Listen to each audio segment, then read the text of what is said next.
voy a estar compartiendo con ustedes un mensaje titulado Una gran oportunidad. Y vamos a ir, por favor, a Hechos capítulo número 4. Hechos capítulo número 4, ¿ok? Vamos a ir a este pasaje y vamos a estar estudiando la historia de cuando Pedro y el apóstol Juan son hostigados por el Sanedrín, ¿ok? Vamos a ir a ver esta historia y vamos a estar leyendo y haciendo una reflexión de todo el capítulo número 4, ¿ok? Así que vamos a ir a Hechos capítulo número 4 y dice la Biblia así: hablando ellos al pueblo, vinieron sobre ellos los sacerdotes con el jefe de la guardia del templo y los saduceos, resentidos de que enseñasen al pueblo y anunciasen a Jesús la resurrección de entre los muertos. Y les echaron mano y los pusieron en la cárcel hasta el día siguiente, porque ya era tarde. Pero muchos de los que habían oído la palabra creyeron, y el número de los varones era como 5,000. Aconteció al día siguiente que se reunieron en Jerusalén los gobernantes, los ancianos y los escribas, y el sumo sacerdote Anás y Caifás, y Juan y Alejandro, y todos los que eran de la familia de los sacerdotes, sumos sacerdotes, y poniéndoles en medio les preguntaron: ¿con qué potestad o en nombre de quién habéis hecho vosotros esto? Y Pedro entonces, lleno del Espíritu Santo, les dijo: gobernantes del pueblo y ancianos de Israel, puesto que hoy se nos interroga acerca del beneficio hecho a un hombre enfermo, de qué manera éste haya sido sanado, sea notorio a todos vosotros y a todo el pueblo de Israel, que en el nombre de Jesucristo de Nazaret, a quien vosotros crucificasteis y a quien Dios resucitó entre los muertos, por él este hombre está en vuestra presencia sano. Este Jesús es la piedra reprobada por vosotros los edificadores, la cual ha venido a ser cabeza del ángulo. Y en ninguno otro hay salvación, porque no hay otro nombre bajo el cielo dado a los hombres en que podamos ser salvos. Vean ustedes, queridos hermanos, que el contexto de este pasaje se trata cuando los apóstoles Pedro y Juan están siendo cuestionados por el Sanedrín por un hombre cojo que tenía 40 años de haber padecido esta discapacidad. Y dice la palabra de Dios que cuando ellos hicieron esta notoria sanidad que nadie podía negar, el Sanedrín, los 72 judíos que eran por decirlo así, el juzgado de ese tiempo, dice la Biblia que resentidos porque se enseñaba la resurrección de entre los muertos, ellos encarcelaron al apóstol Juan y Pedro, y dice la palabra de Dios que ellos también estaban cuestionándolos a ellos. Ahora, vean ustedes lo irónico de esta historia. Pedro y Juan, y el mismo Pedro se los hace notar, les dice: puesto que se nos interroga acerca del beneficio hecho a un hombre enfermo. Qué irónico, ¿verdad? ¿Cómo es posible que estuvieran siendo interrogados por la sanidad que se le había hecho a una persona? Lo que pasa es que cuando la religiosidad está en el corazón de las personas pierden el juicio, el sí y el juicio común. Es por eso que a nosotros los cristianos nos critican. Número 1, si nos reunimos en nuestras iglesias, nos llaman irresponsables. Y si no nos reunimos en nuestras iglesias, nos preguntan dónde está nuestra fe. Entonces, la pregunta es: ¿de qué manera podemos nosotros quedarles bien? ¿De qué manera podríamos nosotros quedarles bien? A mí una persona en el Facebook me comentó, cuando anuncié que nosotros, mientras dure esta cuarentena, no íbamos a tener cultos presenciales, sino solo estos cultos online, una persona me llegó y me preguntó: ¿dónde está la fe de ustedes? Y yo le contesté: donde usted olvidó su razón, donde usted olvidó el sentido común. Es muy importante que nosotros entendamos que, al igual que en el tiempo de los apóstoles, nosotros ahorita estamos en una generación que está siendo también perseguida. Siempre los cristianos hemos sido perseguidos, siempre. Durante casi los 20 siglos que tenemos de historia cristiana hemos estado siendo perseguidos. Pero saben ustedes una cosa: tenemos que aprender a leer los tiempos y cómo están ocurriendo las cosas en nuestra sociedad. Yo no sé los otros países de Latinoamérica, pero me parece que este fenómeno ha sido en común. Nosotros, antes de entrar a esta pandemia, estábamos en un proceso de desgaste donde precisamente porque cristianos no han tenido madurez para dirigirse a la comunidad LGTBI, muchos cristianos, en vez de olvidárseles de amarlos y de evangelizarlos, muchos cristianos empezaron a atacarlos y empezaron a hablar mal de ellos y a hablar despectivamente de ellos y a burlarse de ellos. Y entonces los cristianos y otros cristianos, metiéndose en política, influenciados por una pésima rama de la teología que se llama dominionismo o el reino ahora, que lo que dice es que nosotros los cristianos tenemos que establecer aquí el reino de Dios, no ocurrirá. La Biblia enseña que ninguna nación se va a convertir hasta que el Mesías venga, y también tenemos que entender que la Biblia dice que cuando el Hijo del Hombre regrese, Jesús pregunta, ¿hallará fe en esta tierra? Es por eso, queridos santos de Dios, que yo me siento muy molesto de que desgraciadamente no estemos aprovechando el tiempo bien. Y encontramos, ¿verdad?, superapóstoles diciendo que este es el momento para el último avivamiento de la humanidad y que todas las personas se van a convertir, millones de personas, y que prácticamente están anunciando eso, el reino ahora. Y esto está mal. Está mal que estemos utilizando, ¿verdad?, las redes sociales para enseñar estupideces, disculpen la palabra, pero es la verdad, son estupideces, ¿verdad?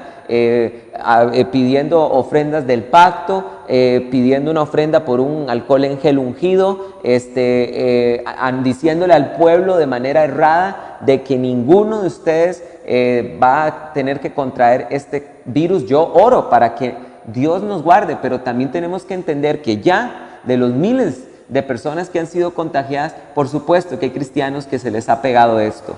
Y es lo que yo mencionaba la semana pasada, llevamos al extremo un pasaje de la Biblia, el Salmo 91, que dice que Dios es nuestro protector. Amén, amén y amén. Pero no podemos llevarlo al extremo y decir de que no te va a pasar nada. Y también lo que yo mencionaba la semana pasada, de que hay personas que quieren agarrar historias de la Biblia, ¿verdad?, y llevarlas, extrapolarlas para decir, no te va a pasar nada. Y el papel que nosotros tenemos los cristianos que tener en este momento es como el de José. Lo había mencionado la semana pasada, que José fue un hombre sabio y entendido y ahorró el 20% de toda la abundancia que Dios le dio, y por eso estuvo preparado para el tiempo de la crisis. Tanto así fue esta sabiduría que Dios le dio a José, que dice la Biblia que el faraón dijo, ¿acaso encontraremos un hombre en el cual esté el espíritu de los dioses como este? Ese es el papel que nosotros tenemos que tener como cristianos. Cuando nosotros los cristianos actuemos con madurez, con sentido común, con sabiduría, vamos a ser entonces tomados en cuenta. Pero mientras estemos enseñando tonteras en las redes sociales, vamos a hacer el hazme reír. Vean ustedes que en este pasaje a los apóstoles se les está diciendo, los apóstoles están contestando que ellos estaban siendo interrogados por causa de un hombre que habían sanado. Ahora, vean lo que contesta en el versículo 11 Pedro. Dice lo siguiente, dice, este Jesús es la piedra reprobada por vosotros los edificadores, la cual ha venido a ser cabeza del ángulo, y en ninguno otro hay salvación, porque no hay otro nombre bajo el cielo dado a los hombres en que podamos ser salvos. Entonces, viendo el denuedo de Pedro y de Juan, y sabiendo que eran hombres sin letras y de vulgo, se maravillaban y les reconocían que habían estado con Jesús. Viendo al hombre que había sido sanado, que estaba en pie con ellos, no podían decir nada en contra. Entonces les ordenaron que saliesen del concilio y conferenciaban entre sí diciendo, ¿qué haremos con estos hombres? Porque de cierto la señal manifiesta ha sido hecha por ellos, notoria a todos los que moran en Jerusalén, y no podemos negarla. Sin embargo, para que no se divulgue más entre el pueblo, amenacémosles para que no hablen de aquí en adelante a hombre alguno en este nombre. Y llamándolos les intimidaron que en ninguna manera hablasen ni enseñasen en el nombre de Jesús. Mas Pedro y Juan respondieron diciéndoles, juzgad si es justo delante de Dios obedecer a vosotros antes que a Dios. Porque no podemos dejar de decir lo que hemos visto y oído. Y ellos entonces les amenazaron y les soltaron, no hallando ningún otro modo de castigarles por causa del pueblo, porque todos glorificaban a Dios por lo que había sido hecho, ya que el hombre en quien se había hecho este milagro de sanidad tenía más de 40 años. Vean ustedes, queridos hermanos, que esta es la oportunidad que tenemos. Vean ustedes que dice la Biblia que los enemigos del cristianismo, el Sanedrín en ese tiempo, no podían negar la señal que se había hecho porque había sido notoria frente a todo el pueblo, y el pueblo glorificaba a Dios por lo que los apóstoles habían hecho. Esta es la gran oportunidad que tenemos nosotros como cristianos. ¿Y saben cuál es esta gran oportunidad? Nosotros debemos ser usados por Dios en este momento de crisis para que hagamos obras notorias delante de toda la sociedad y la gente no las pueda negar porque las obras son públicas. Es necesario, queridos santos de Dios, que en este momento nosotros le recordemos a la sociedad que es verdad lo que Cristo Jesús dijo: nosotros somos la sal y la luz de esta tierra. Y es necesario que las iglesias se unan y empiecen a ayudar a los necesitados, porque esa va a ser una obra notoria frente a toda la sociedad que nadie va a poder negar. Que nadie va a poder negar. Nosotros los cristianos ahorita debemos estar más que preocupados que por estar edificando grandes templos, o más que preocupados por estar teniendo lujos dentro de la congregación. Debemos de volver a la caridad, que fue lo que los apóstoles le encomendaron al apóstol Pablo cuando le dijeron: no se olviden de los pobres, no se olviden de los pobres. Este es el momento ideal, esta es la gran oportunidad que nosotros tenemos para demostrarle al mundo que realmente el amor de Dios está en nuestro corazón. Este es el momento que tenemos la gran oportunidad para cumplir con ese mandamiento que dice: el segundo mandamiento más grande que Dios nos ha dado es amar a nuestro prójimo como a nosotros mismos. ¿Saben una cosa? Por más que una persona haya blasfemado del cristianismo, haya criticado a los cristianos, se hayan burlado de ellos, si en algún momento les falta la comida y son ayudados por familias cristianas o por iglesias cristianas, no podrán negar la buena obra que hemos hecho por ellos. No podrán negar la buena obra que hemos hecho por ellos. ¿Saben una cosa? Nosotros los cristianos no actuamos con sabiduría. Embarrialamos la cancha en toda Latinoamérica, peleando con la comunidad LGTBI, y olvidamos el amor que tenemos que tener a esta población también. Olvidamos evangelizarles y nos empezamos a burlar de ellos, a criticarles, a hacerles memes en Facebook, a publicarlos y a meternos en política. Cuando el Señor a la iglesia no la llamó a meterse en política, cuando perdimos el rumbo de la iglesia y estábamos mal encaminados, el Señor permitió que ocurriera esta pandemia para que tengamos la oportunidad perfecta de reivindicar nuestra posición como creyentes.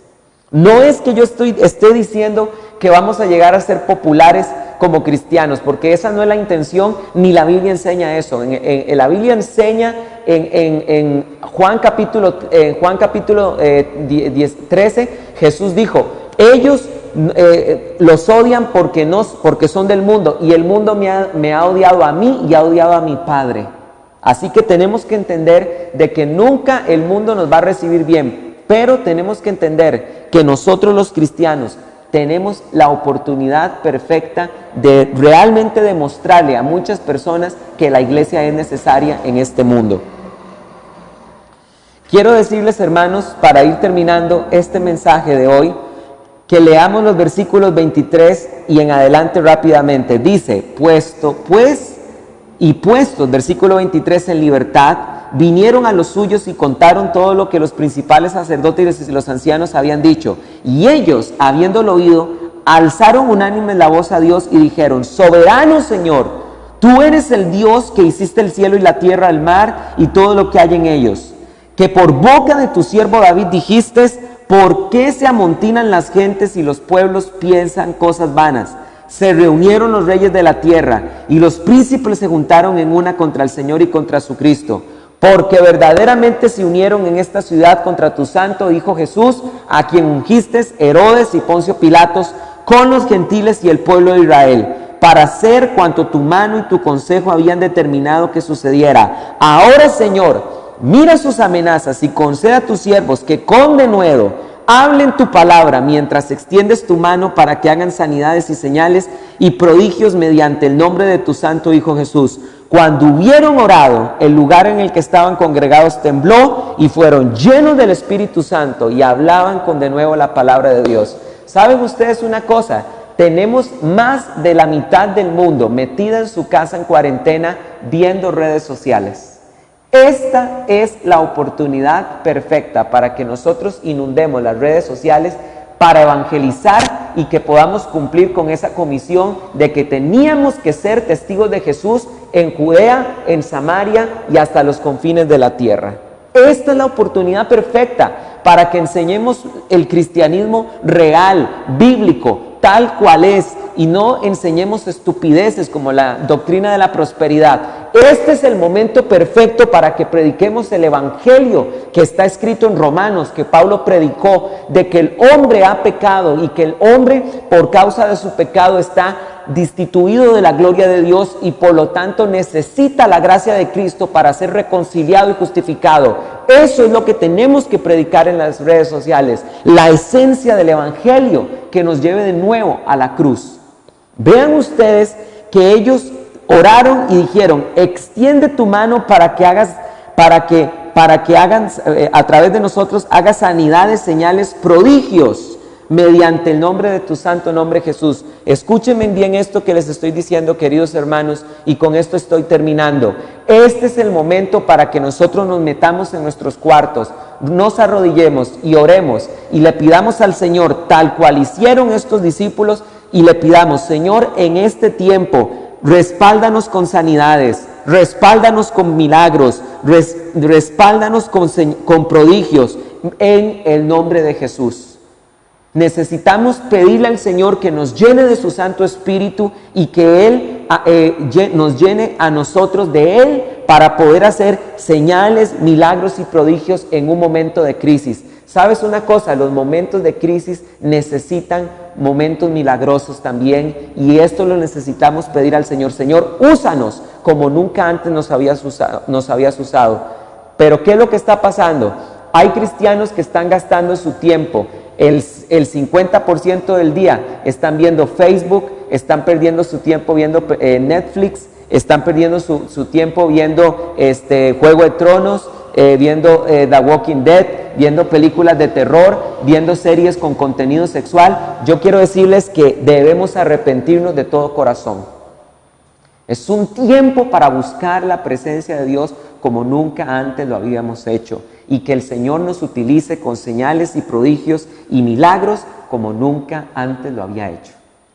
Es tiempo para buscar la presencia de Dios. No es tiempo para que te levantes a las 12 del día después de haberte acostado en la madrugada viendo Netflix. Es tiempo para que busques la palabra de Dios y ella renueve tu mente y seas lleno del Espíritu Santo. Este es el mensaje que quería compartirles hoy a la iglesia. Esta es nuestra gran oportunidad.